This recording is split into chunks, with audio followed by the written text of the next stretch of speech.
Hey there, guitar fanatics. I'm really glad you're here. Frankly, this is an important video for you to watch if you're really serious about making your guitar playing better.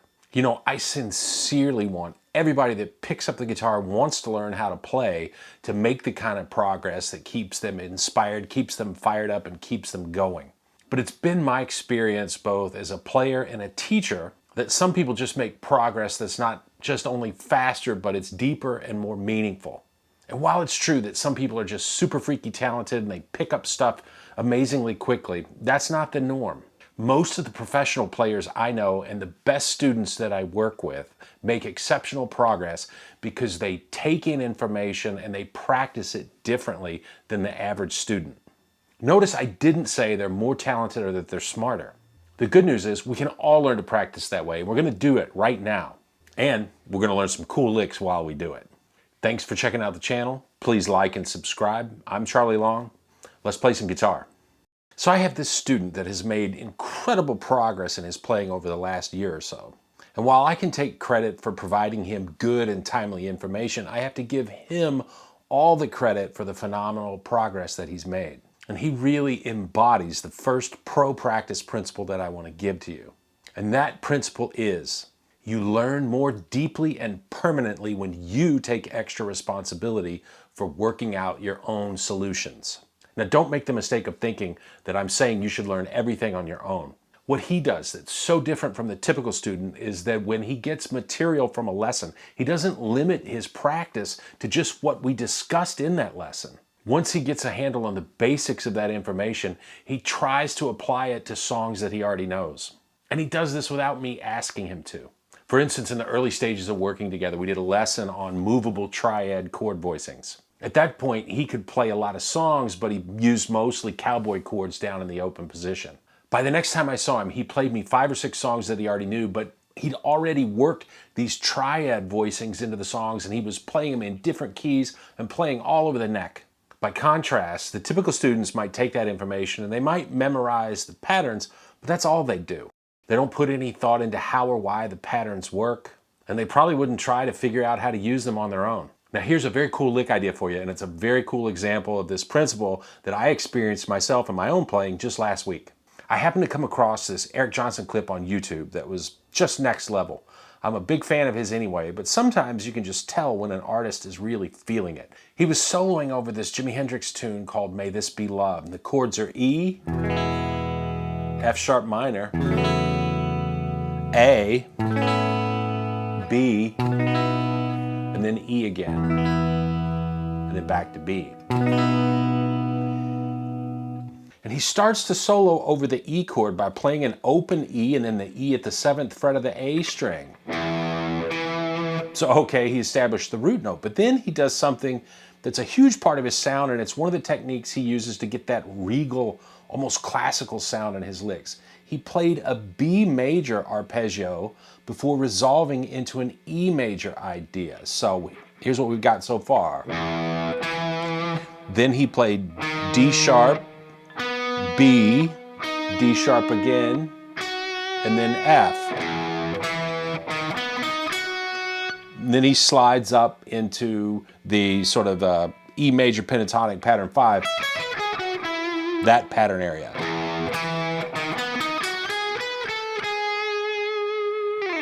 Now B is the 5 chord of E, and when we play a 5 chord into the 1 chord, it's called an authentic cadence. Now we've all heard this type sound.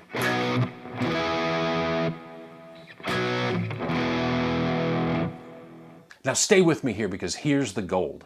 Knowing the definition of an authentic cadence is great, but it doesn't mean you know how to play it or use it. Knowing one cool lick is really great, but if you stop there, what have you got? Wouldn't it be cooler to challenge yourself to make up 10 licks of your own using this concept? And what would you need in order to do that? Even if you didn't know how to find triads on the neck already, it would be as easy as going to some search engine and getting some diagrams of some B and E triads all over the neck and experimenting and trying to make some connections.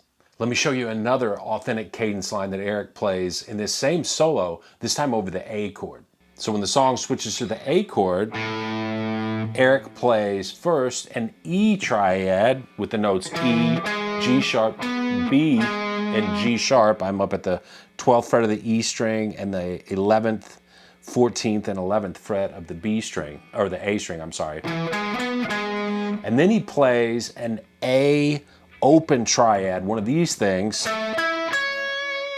So I've got A at the 12th fret of the A string, I've got E at the 14th fret of the D string, and then C sharp at the 14th fret of the B string. And then he finishes that little lick off with the E at the 12th fret of the E string, and then D sharp at the 16th fret of the B string. Here it is again. It's a great sounding lick. So now we've got two cool licks, one over the E chord, one over the A chord.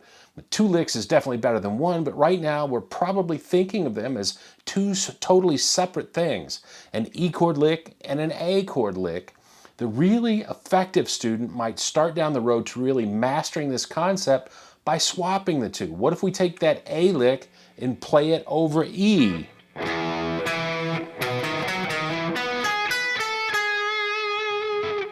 And we can play the E lick over the A.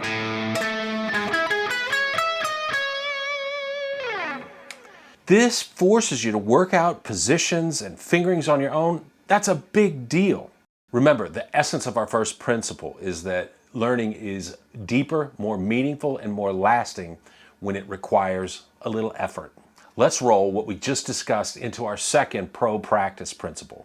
The most effective learners use a process called elaboration. That is, they give new material more meaning by putting it into their own words, developing a mental model of it, and then connecting it back to things that they already know. My student that learned some triads, went off for a week, and then came back playing several songs that he already knew, but using the triads instead. That's a great example of elaboration. Let's go to my experience of realizing that this Eric Johnson lick was made up of notes of the 5 chord resolving to notes of the 1 chord. Now that I had that mental model, it started to occur to me, well, what else can I do with this? I started thinking that Eric Johnson's famous for the way that he plays pentatonic scales. And one of the things he does with pentatonics that I especially love is that he'll mix the notes from different pentatonic scales in the same lick. So we've got this mental model of 5 chord into 1 chord. We were using triads. I started to wonder, well, will it work with pentatonics? So I just started to experiment. Over an E chord, let's play B major pentatonic into E major pentatonic.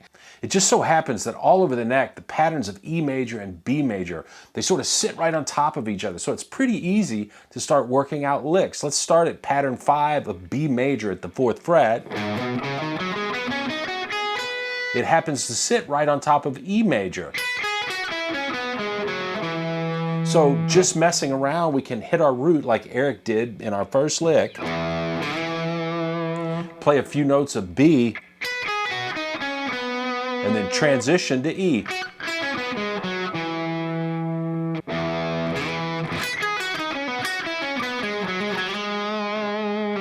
That sounds pretty cool and already sounds a little reminiscent of something Eric Johnson would play. And even better, we're not just copying a lick. We took the concept behind the lick, which was our authentic cadence, and now we're creating our own stuff. Let me mess around here for a second and try a couple more licks. We'll start this one out sort of in the same way, but then I'm going to move up the neck in the E major pattern. So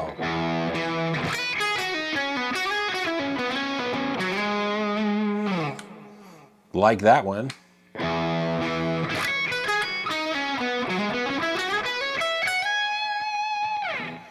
That's good too. Now, is everything we come up with going to sound as good as some Eric Johnson licks that we might find in a tab somewhere? No, of course not.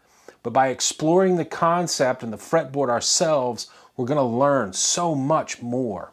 I read a great quote about learning once, that you don't engage your mind by reading the same page over and over or passively watching some PowerPoint slides. You could substitute scale and arpeggio diagrams there. The quote went on to say that learning is an active engagement. It shouldn't be passive. And it's the struggle with what seems like a puzzle that fires the brain up and makes it hungry for solutions. And when you find that solution on your own, it's going to be so much more fulfilling and permanent. Our third and last practice principle. Pro players and the best students test themselves and challenge themselves by taking new information and putting it to use by memory as soon as possible. I've read several studies on how students that read something and then are quizzed on it end up remembering it much, much better than students who will just read and reread the same pages over and over and over. Just reading and rereading is a passive activity where reading and then trying to remember really engages the brain. Pros and the best students embrace things like playing with a click or playing to a backing track and recording it because it lets them gauge how well they actually know something. And they embrace it even if the result is painful because it's an honest assessment of where they stand with a concept or technique. Students that aren't making the kind of progress that they want often fall prey to something called illusions of knowing, such as thinking if you know the definition of an authentic cadence or you know one or two licks using an authentic cadence that you've mastered that topic. It happens all the time. I ask students if they know something and they'll quickly say yes. But when I ask them to play that concept along with a click or to play it in different keys, they really quickly realize they don't know it at all. Here are some ways that you can test yourself on how well you know a certain concept or a certain lick. Number one, as soon as you've got a concept memorized, start playing it with a click. Getting thrown by trying to practice with a beat, it's the quickest indicator of you need more practice. Number two, try to play it on a different spot on the guitar neck. Playing it on different strings and different frets, it really makes you think and it really makes you remember. Number three, try playing the idea through the circle of fifths. Finding where to play a lick in every key, one right after another, is a serious challenge. And then number four, record yourself playing to a backing track or even just a click. Listen critically for both the good stuff and the bad stuff in your playing. Recordings don't lie. Just last week I spent time with a friend of mine who's a really good blues player. And we were talking about playing longer lines instead of just blues licks, specifically lines with 16th note triplets in them. I challenged myself first to come up with a bunch of long lines over a backing track that had the chords B flat, F, and C. I wanted to first make sure I was doing a good job of outlining the chord changes. And once the licks started to flow, I started improvising over that backing track using a mixture of those licks and some traditional rock and blues licks. And once that started to flow, I put even more pressure on myself by forcing myself to make a video of it and posting it to social media. And here's how it came out.